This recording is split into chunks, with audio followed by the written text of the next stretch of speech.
So, you have a hobby, and your hobby is art, and you finally made the choice to go professional. But, how do you do that? Well, thankfully for you, I have a formula. I'm Posy, and I'm a professional artist, and I've been a professional artist for the past 6 years, so I think I know what I'm talking about. So, there are some really important key things that need to happen in order to go from hobby artist to professional artist, and I'm about to break it all down for you. It's really simple, so let's do it.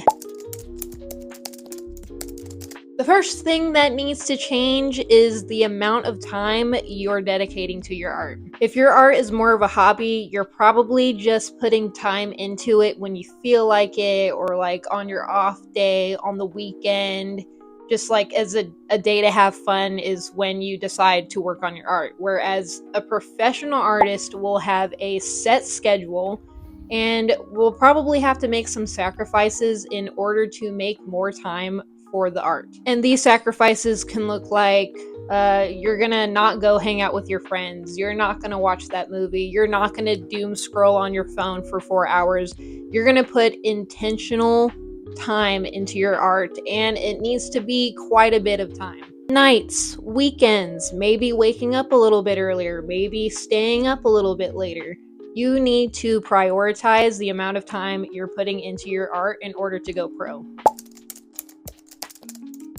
Okay, so the second thing that really needs to change is the way you publicize your art. So, if you're a hobby artist, you're probably just posting your art here and there on your personal Facebook or your personal Instagram, or maybe you're not even sharing it at all. If you want to go pro, it's going to be super beneficial for you to make a dedicated page for your art where you are only posting your art and posting consistently. If you want to be pro, then you need to be known as an artist. So you need to just put yourself out there like, I'm an artist, here's my art, and just make your social media platforms all about your art and your practice and who you are as an artist. It also would probably be a really smart idea to start putting together a portfolio of all your best work and make sure it looks cohesive and good quality, so that if someone wants to check out your art, there's one place where they can look at everything and it just looks really good and put together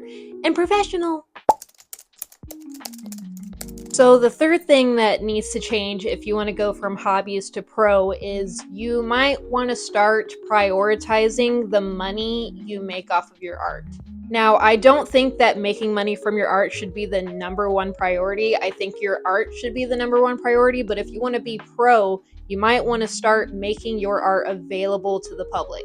So, how this would look is you're going to make people aware that your art is for sale. You might want to have a website or some other kind of platform where people can view and purchase your art. It's really not about how much money you're making off of your art, it's more about how much of an effort you're putting into letting people know that your art is available and for sale. So, the fourth thing that needs to change if you want to go from hobby artist to pro artist is your art style. If you're still in the hobby phase of your art, you're probably spending a lot of time experimenting with different materials, different mediums, different styles of art, and it's more of a way that you're having fun.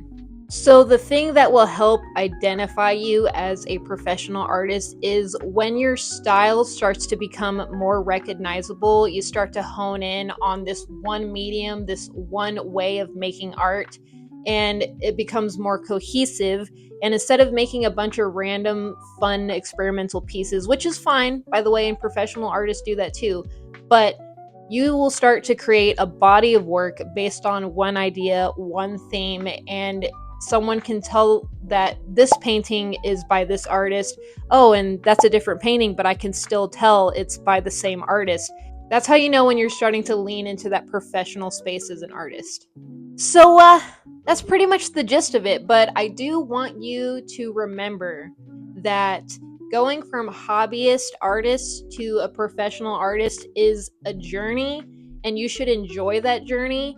You should embrace your failures and your mistakes because that's how you learn. Nobody starts out as a professional. Everybody starts out as a beginner, a rookie, a hobbyist. The journey is something to be enjoyed, and the journey is the most important part of becoming pro. You also don't have to earn the right to call yourself an artist or even a professional artist. The moment you become a professional artist is when you decide to become one. Thanks so much for watching, and make sure to subscribe if you want to see more videos just like this.